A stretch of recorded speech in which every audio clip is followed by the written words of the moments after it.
I was going to introduce me. I'm José. I'm coming all the way from Alicante. I work at Zoomsuite, who is a voice IP operator. My presentation here is about voice IP.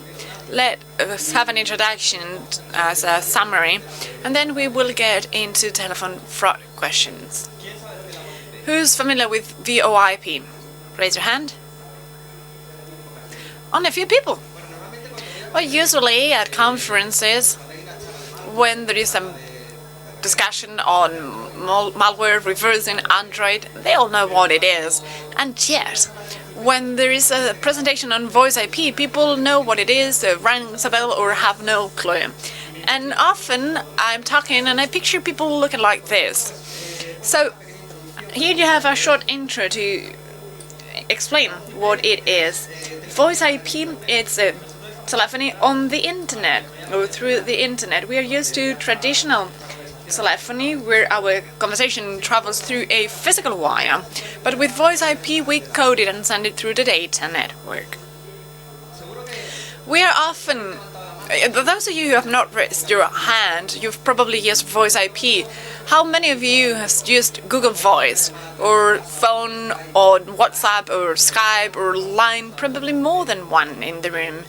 That's voice IP. Also at home, if you have a router that it's fiber optic, by Movistar or Orange, you're using voice IP without knowing. So our phones are analogic, but yet they are connected to the router, and so transfers the signal into voice IP for its communication. If you're working at an office and have a phone looking like this, you're also using voice IP. This is not the best example of a connection, since there you need to have the data network independent from the voice net because of security reasons, but that would be a question for another topic discussion entirely. And probably you've all used these tools that are also voice IP enabled. Do you know what a click to call is? Don't? Have you ever gone to a website for real estate or sales of products? Enter your phone number and we will give you a call back to report to you. You're familiar, right? So that's voice IP. So we type our phone number, click call, and you're calling a salesperson who sends or forwards the call to us. And then what about callback gateways and callback services? Anyone from abroad in the room? Well, probably you know there are many phone numbers that you can call. Those are local numbers through which you can have an international call, which is at a national cost. That's a gateway. How does it work? Well, yes, and also in Spain, numbers that start with a 900. That's the prefix here. Well, those are retributed or paid services. So whoever gets the call gets money for that. If I charge 50 cents per minute whenever I get a call, anyone calling abroad costing me below that, that's money I get. So these are all voice IP enabled services. Callback services are the following. You place a call, then you get hung up and the system calls both you and the other person. What about CRMs? CRMs are commercial apps that are used for the management of potential customers or prospects, and there they give us an option to place a call through the system. You push a button, it calls, the customer memorizes time of call, whether it was taken or not. And with voice IP we have so many advantages. First, there are many things we can do that cannot be done with standard telephony, as we've just seen. Then geographic mobility.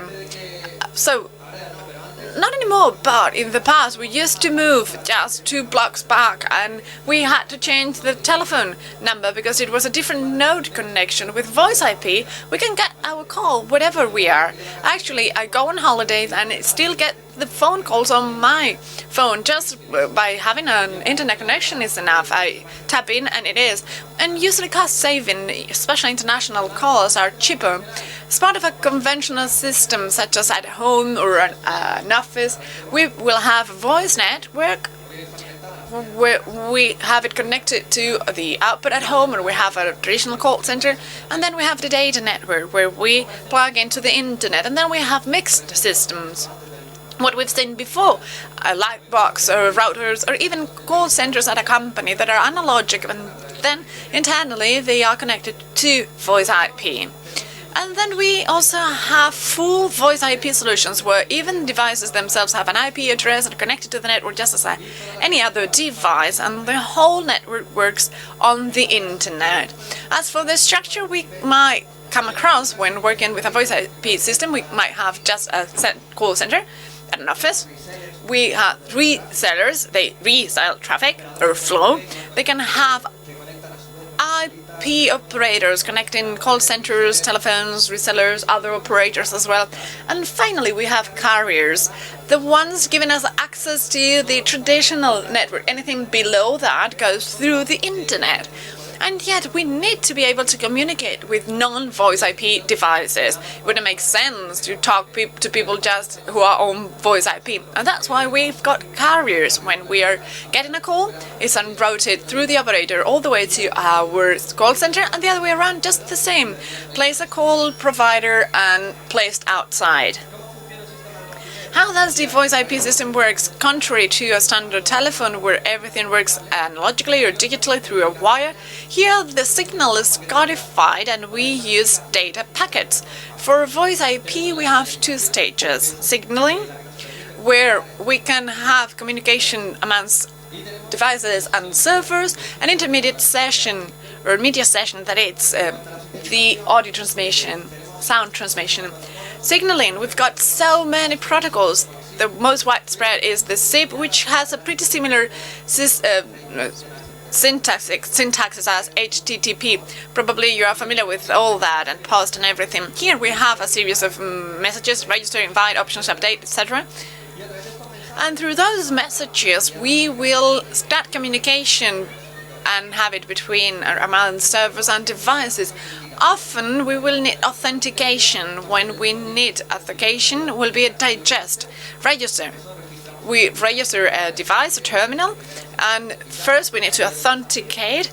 It will send us a challenge, and then we will set another registered message authenticating ourselves, and if it's okay, we'll be registered.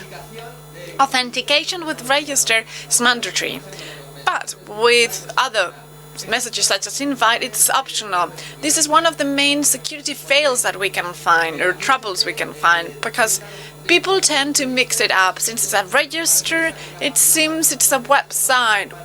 What about we have a control panel at a website? Username, password, validated, and we don't need to validate for each page. We have a token and we can go through the whole site and panel. With a register packet, we can only get phone calls, which means that we are telling the system we are located at this port, IP address, and if there is a call to us, they know how to deliver it. It's just for receiving purposes. But when invite is in place, it's placing a call, it's sending a call. It would be similar to an email system. You know how it works, right? SMTP. We set up an email server, and what if we do not request an authentication?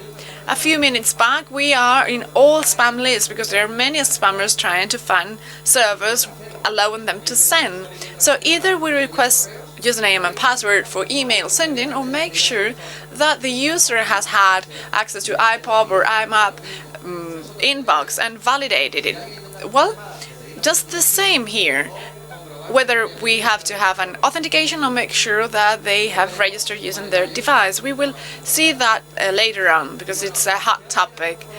And we have also the SDP protocol associated to SIP. Those are all communications where there is a dialogue. It gives us information about the IP address, the port, and codes to be used for the media transmission.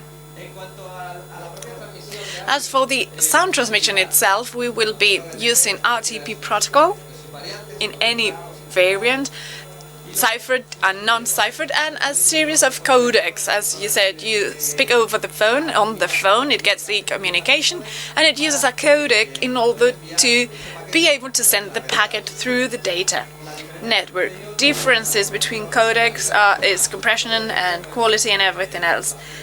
it's all dependent on our system. If we compress a codec way too much, we will need lots of CPU to decompress it, but just only limited bandwidth, and the other way around, maybe not much CPU but larger bandwidth for its transmission if it has a different size. Well, this was theory, a bit boring, but it's important for you to understand how a voice IP system works.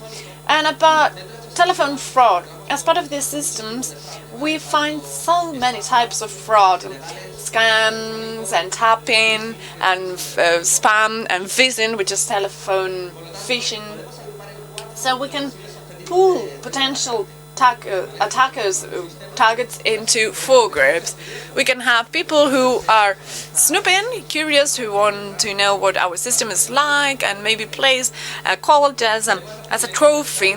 Those who have fraud intention, those are criminals trying to make profit through phishing or using glitches. And we also have DOS attacks that can be distributed DOS that might lead to a quality of loss in quality service or ruin the service, and we have TDOS attacks that are targeted to a given phone number, a given device. And then we have illegal tapping, where the idea is to tap into our conversations real time or have also traffic captures to listen to our conversations later on. Some cases I came across media or blogs that I found interesting are following here. This is a company, according to what they say, within a day they've lost 15,000 euros because of the setup in the call center, because they've sent invite messages unintentionally.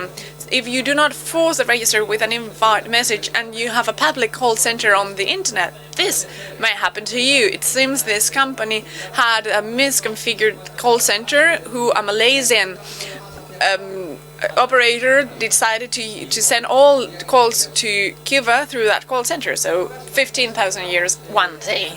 This is on Insiba's website. This is from last year. Another company who similarly warns, they got an invoice that was a bit steep, and it seems there was a problem in how they've set up their call center, and someone used this to call premium numbers.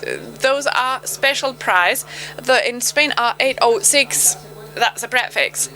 And when they got the invoice, the bill, well, it could have been even worse, and yet they were lucky, and only 5,000 euros, you see. This case here was quite well known back to 2010, yes, 2010 it was.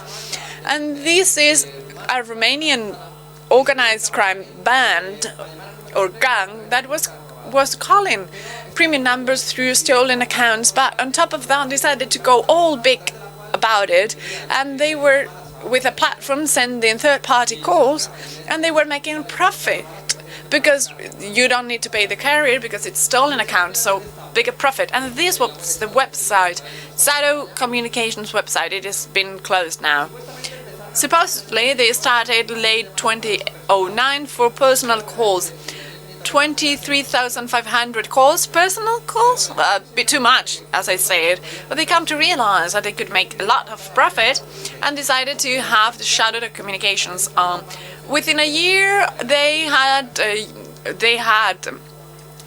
embezzled over 1 million euros, so they are in prison now. This is from 2006, first sentence because of a telephone fraud with voice IP calls. And this person here had 2 companies where he was offering voice IP services, but same as before, decided it was more profitable to use stolen accounts, not private accounts, but voice IP operators who had found security glitches and had created shell accounts to place the calls. And technically, he resorted to this other person who was tracking operators and tracking sham shell accounts. They were caught in June 2006, and they had hacked over 15 companies, and the profit was around $1 million. Why would a company decide to switch to voice IP? Well, first off, as I said before, because that way they can have it embedded with other systems, do things that are not possible with standard telephony, geographical mobility, low costs when calling, and often companies change out of a need. So picture a company that is growing, has an analogic call center that cost them at home back in the day, and we want to plug in a few more devices. Each phone needs to be physically connected through a wire to this call center, and there's a time where no more connections are possible, so you need to get an estimate, change the call center, and it seems that's the phase of the boss when he gets the estimate, so it goes for something a bit more cost effective. And what's cheaper than VoIP? That's open source software, just a service needed, just a device. Even if it's not a large company, even a Raspberry Pi will do the trick. And who needs to set it up? Who do you think is the one in charge of setting it up? Usually a specialized supplier, but most of the time companies have IT technicians in-house, or providers that are the ones with Office, or the ones that hang up a picture. And this is his face when he's told that he has to set it up. That's when problems start. We need to set up a system where we have a voice IP call center that has to be connected and operated. What ports should I open? Well, 5060 VDP, that's the one I use so that the operator can get connected. First mistake. We don't have to open a port. The operator will give us username and password and we will be connected to the operator. What if we open the firewall and we direct it all to the call center that anyone could manage and plug in? What about phone in policies? What are the working hours? Regularly, not working at night or during the weekend. Why would we allow calls at those times? And if we only have Spanish destinations, why would we allow Palestine or China or whatever? And then concurrent channels.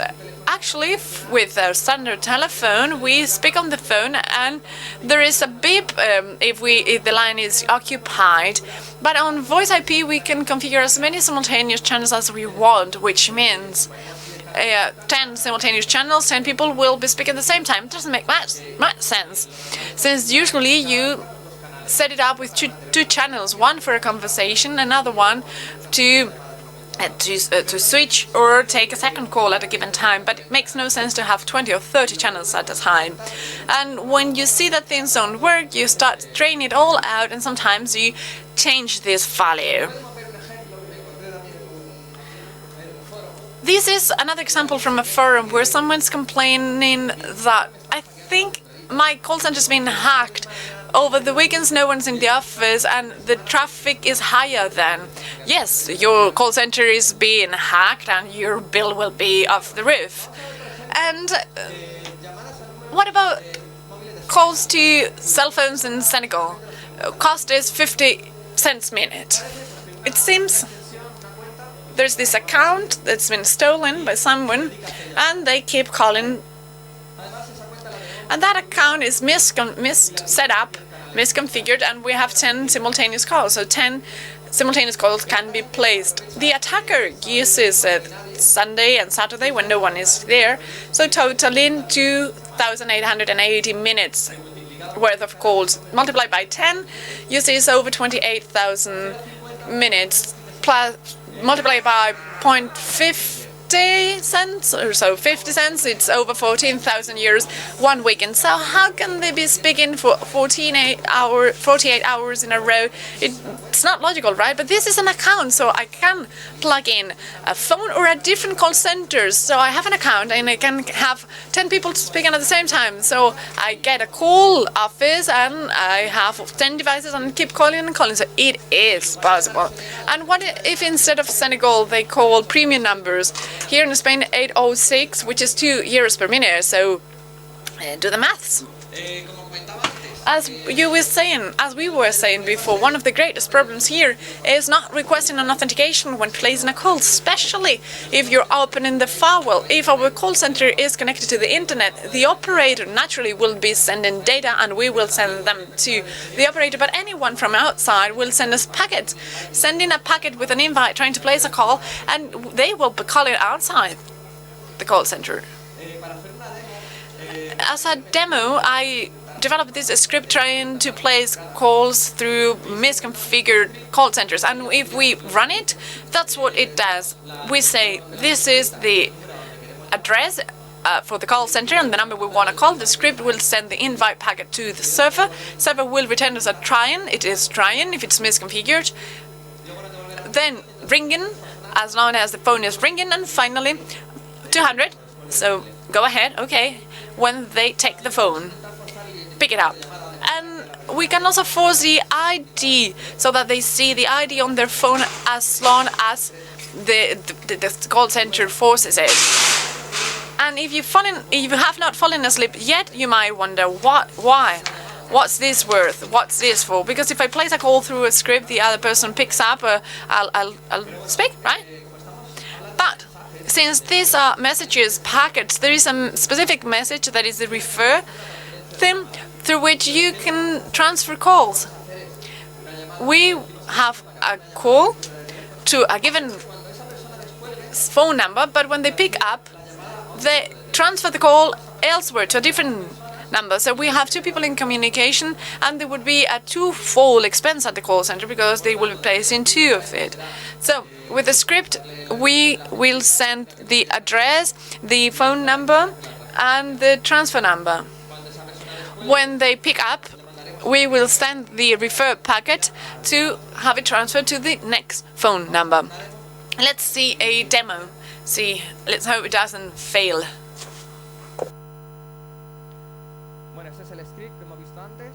This is a script we've seen before. And so what we'll do is, these are the numbers. These are on script because I'll be calling me and my wife is around, and I don't think you should see the phone number. And so we will say, this is the ID number. Let me show you the ID.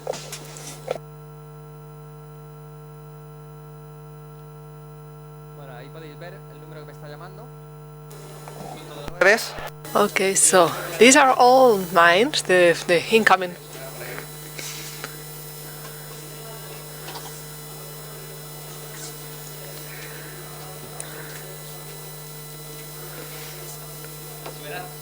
Can you hear it?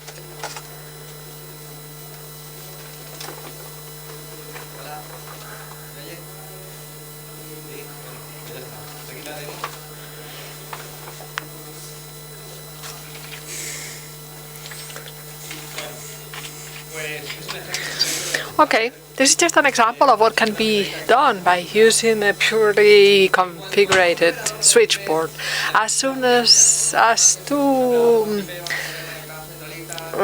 voice over IP operators, we're going to have many different things here. So we're going to have PBXs and providers, and they're connected from all over the place, so we're gonna just block the firewall. And internally, voice over IP operator is not a switchboard, it's going to have many things, radio server. So here we face different problems. First of all, to securitize all the internal services we have. For instance, a database it cannot be public, it's for internal use. Then we have customers with different needs. Here we cannot establish a call policy because customers will have to call during daytime, in the evening, some will have to call abroad, etc. So it's harder. We have a twofold responsibility. First, to prevent and protect ourselves as operators of possible attacks, and then protect our customers as much as possible. We cannot act instead of them. We can give them tools, but we are not sure if they're going to use them, and if they're in trouble too often. So we have to establish consumption limits. So if they have an average of 100 a month, I'm going to give them 120 limit, so that's prevention. There are other services, like I said earlier on. This would be a callback service. Callback services, I tell the system to call me so that I don't spend money. The system calls me and I dial the destination number and I speak and I get through. So I have the destination is ranked with the company ID so that I don't spend money. But this is a poor configuration because you are trusting the call identifier. But we have seen how we can change that call identifier. And here we're not going to be able to talk to anybody because if we pretend to be somebody else, it would call them. So we're just going to be a pain in their neck. But if this is not a callback system, but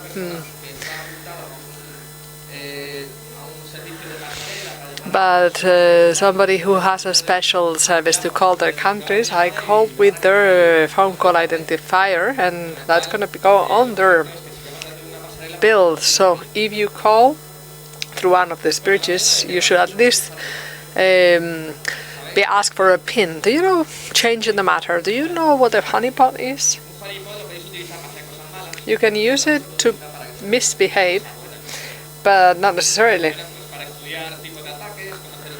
To study types of attacks, to know the IPs of the attackers. I set up a honeypot for 5 months. I've been running it, and I haven't published the service anywhere. All the packets that I've received, over 2 million packets in 5 months, and with scanners always. And I set it up in June, in July and August. It seems like criminals also go on holidays, and in September it went back up.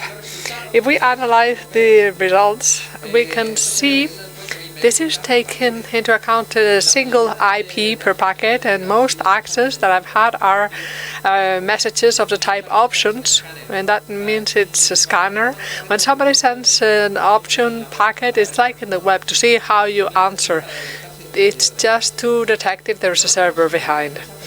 Then there are many messages of the type invader, people trying to call directly from the system. This is a proxy in this case.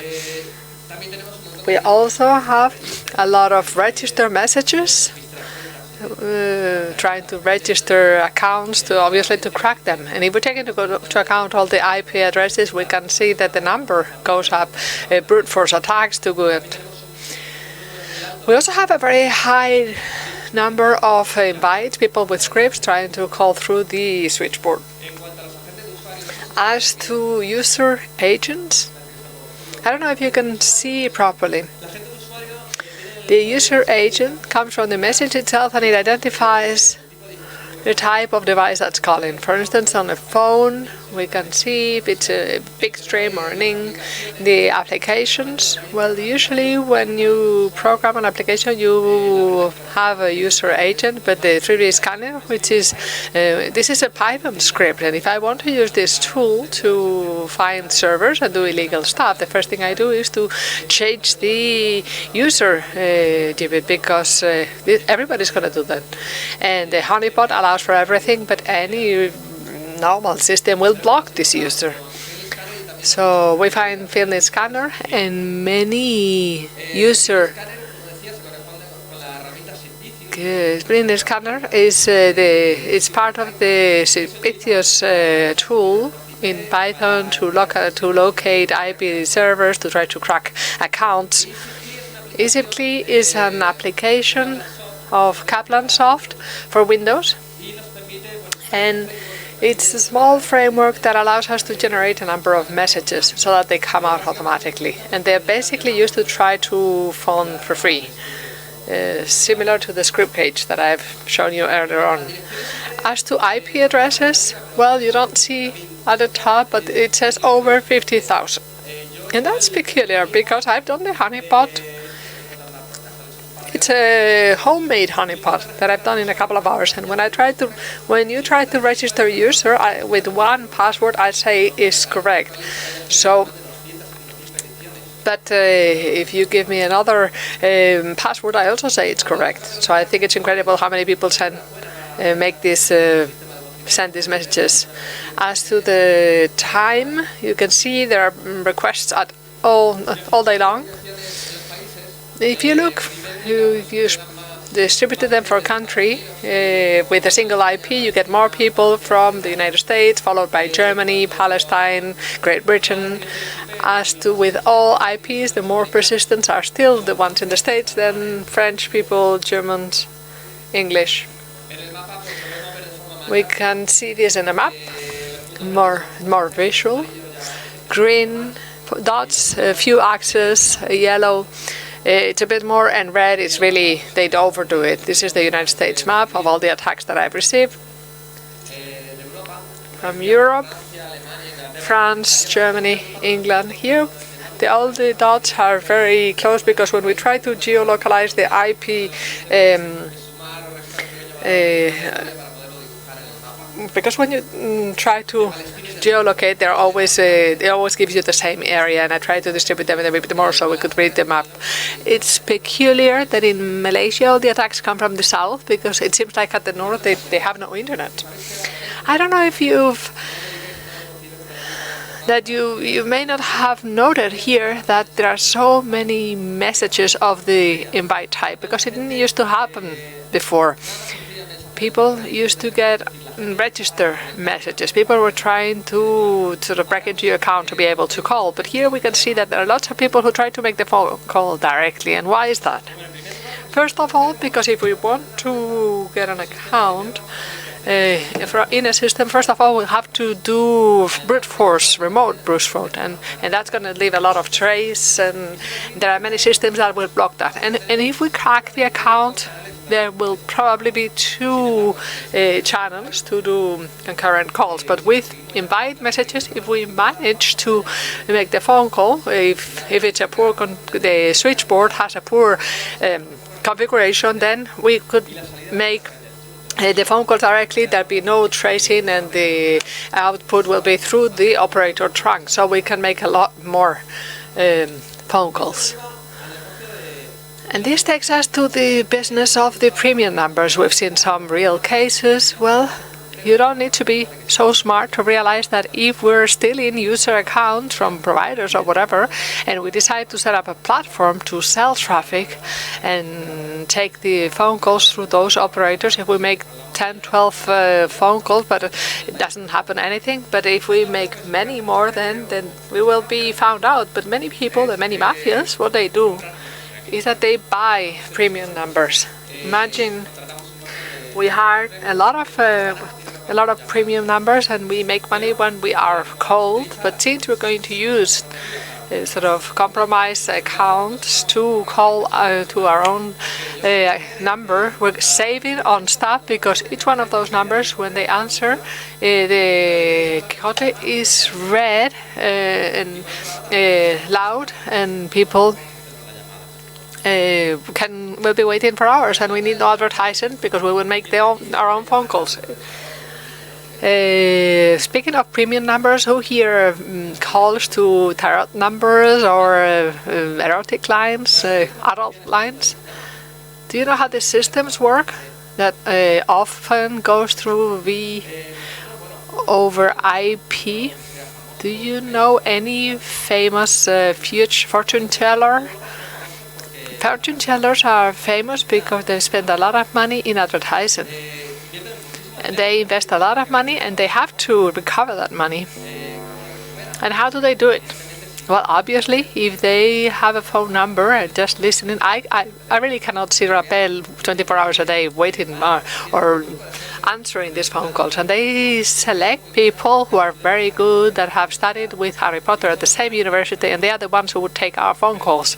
But that's not the case. In La Castellana, I haven't seen any business building full of pure fortune tellers. They subcontract these phone calls with phone call centers. So if I've done that, I hired 50 premium numbers through which, when people call me, I will receive money. And out of those 50, I'm going to outsource 10 companies, and I'm going to give them 5 numbers to each of them to keep on receiving phone calls. And if they do it well, they will keep the business, and otherwise I'll give it to somebody else, and I'll give them a percentage for the time that they keep people in the line, so we can all make money. But if you put yourself in the shoes of the call center, you have this fortune telling who comes in, but I can't hire that many people because I don't know for how long they're gonna give me this business. So what do? They do the same thing. If I receive phone calls and I get money for that, a percentage, I'm going to do the same thing. I'm gonna look for people who would just answer these phone calls. They only need to have internet, a good voice, and be able to keep people from. So what's the profile for that? Women, of course. Housewives who are unemployed, people from countries from South America where during our nighttime they are awake, and we're going to give these people a commission. So we do not know if the person in charge is really qualified. This is a business. These are people who are receiving these phone calls, but also other type of phone calls. It's about future, telling the future, or it's about sex, or it's about. And I don't. Not everybody works that way, but many of them do. They answer on the topic, but because depending on who's calling. But if we look at the load of our system, we're going to have IP addresses of countries that we didn't know existed. And so what do we do if we receive that phone call? Can we trust the phone call identifier? We've seen we cannot, because it can be altered and it can actually be in any geographic location. I connect through internet, I can be in China and I can call with the Russian number. In a conventional system, we're going to suppose that a Movistar user calls a Vodafone user, and we have localized both users. But in a voice over IP system, although the outgoing carrier is still Movistar, this phone call comes from an operator and maybe another one until we get to the emitter. How can we locate him? A few months ago, somebody from the security forces from Alicante called the Guardia Civil, phoned to my office, and they were doing research on a phone that had been stolen, and they were calling out the numbers that phone had called to, and they've spoken, one person in our company have spoken over this phone for a minute, but I looked into it and there was no phone call to that phone. And there are two possibilities. Either they had altered the phone call identifier, and I think that's very unlikely, or maybe the carrier has allocated this number to me afterwards. Right now, I need 20 numbers in Madrid, and I call a carrier and they give it to them. So we're working with virtual number, and that's very difficult to explain to the police in a small village. How do I explain that you can alter a phone call identifier of virtual numbers? So how can we locate the emitter of a phone call? We have to work backwards. We should not trust the number, but we should go to the carrier or the receptor and see who has emitted that phone call. Was it Movistar in this case? Okay, so we'll ask Movistar. Who inputted this phone call at this time and calling this number? Was it your number, your own customer, or an operator? An operator, and we work backwards until we get to the IP address of the emitter. We're not looking for the owner of a number or for the phone number, we're looking for an IP address. And nevertheless, there are still phone call systems that cannot be traceable, so we're not completely sure we can find the emitter of this phone call. So as conclusions, voice over IP has many advantages, and in fact I've mentioned earlier on that there are many operators that are opting for IP even if we don't know it, and they're shrinking away from Telefónica. Conventional telephony is disappearing. Everything is going to go through voice over IP. We have to use it, but you have to have common sense as well. We have to be aware of the dangers and to try to prevent them. And the difference with other type of services is that here we can lose money, so you have to be a lot more careful, that's all. Okay, thanks very much. I don't know if I've finished too soon. Do you have questions?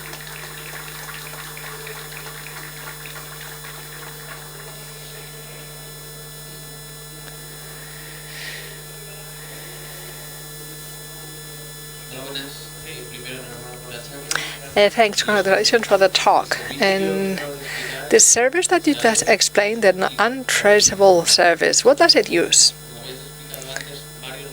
Does it use several? I think this is a service through TOR. These are data packets. They go through internet. Within VoIP, we can have communications through TLS or TCP. So you can make phone calls through by using TCP or through the TOR network. I don't go in detail on how this works, but I guess it is through TOR.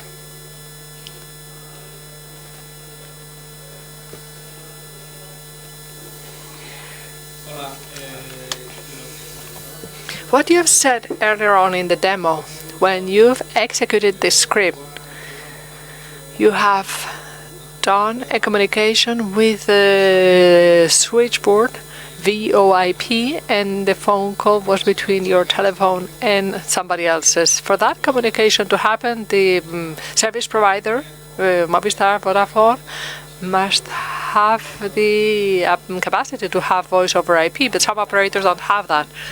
No, the phone call is made to a switchboard. It can be in an office. I set up a server in an office, and then that server, as I've mentioned earlier on, to go to the conventional network, has a data channel with an IP operator that will invoice the phone calls. And from that upwards, that operator will get in touch with the carrier. So to that central switchboard, people in the office, phone calls will go out fine, but if you open the firewall, it will go through the room of the operator. Do you follow me? You have a switchboard between extensions. They can talk with each other and want to make an outgoing call. You have a connection with your operator, and they take that outside and connect you with a mobile phone or whatever. Any telephone that's within that switchboard can make phone calls. If you have that switchboard open to internet, I can pretend to be a phone within your company. I send you a packet that can include an extension, and you go out through the operator. But the difference is, if I send this request, is instead of making it through a phone, because I have no account to register myself, I just send you the invite with the script in case I have to make a transfer, a call transfer. Otherwise, I cannot talk. And is there a fee? Would you charge for the operator? It's just a phone call coming out of the switchboard. So if I make a phone call to a mobile phone, I will be charged for that. Or if I call to an 806, whatever the fees are for the operator. It's like I go to your phone and I go to your home and I connect to your phone and phone from there. You're going to be charged for that.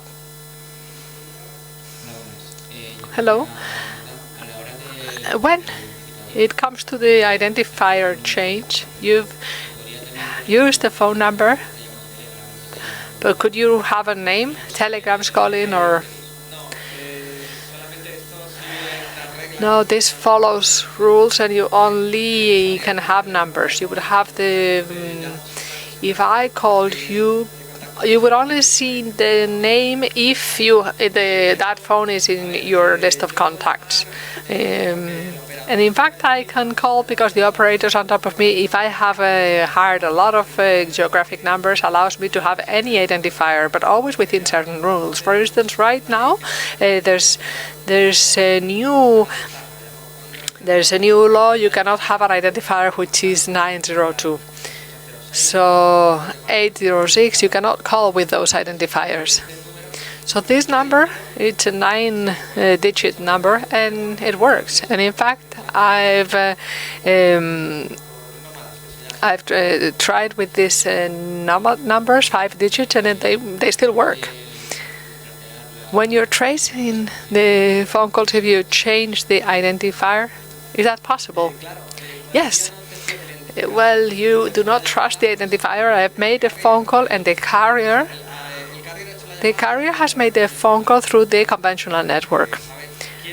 It knows who's coming because it's coming to the IP address. If you go to the operator, you say this person this is a fraudulent web page. They can trace back until they go to the IP address of the telephone that got in touch with the switchboard that has sent the phone call.